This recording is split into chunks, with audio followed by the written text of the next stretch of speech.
নমস্কাৰ প্ৰিয় শ্ৰোতাবৃন্দ, আজি আকৌ পুনৰ আপোনালোকলৈ মোৰ এটি স্বৰচিত কবিতাৰ পাঠ আগবঢ়ালোঁ।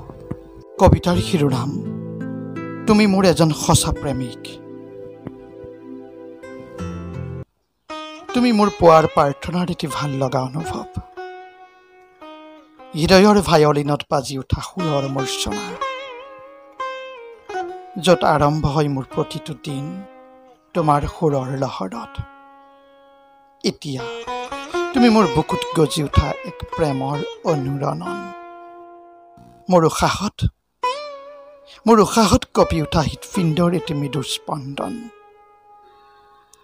য'ত কেৱল শুনা পোৱা যায় তোমাৰ সুৰৰ জংকাৰ। মই বিলীন হৈ পৰোঁ তোমাৰ আৱেশনা সুৰ।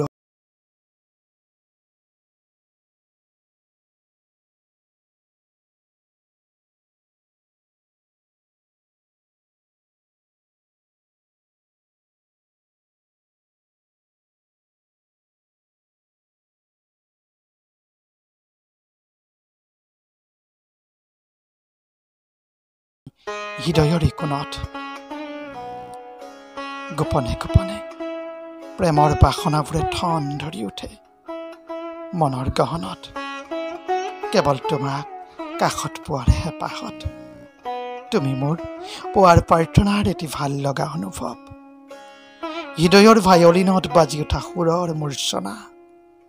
তুমি মোৰ এজন সঁচা প্ৰেমিক, য'ত বিচাৰি পাওঁ মাথো নিগাজিকৈ এটি স্থায়ী ঠিকনা, য'ত বিচাৰি পাওঁ মাথো নিগাজিকৈ এটি স্থায়ী ঠিকনা, নিগাজিকৈ এটি স্থায়ী ঠিকনা।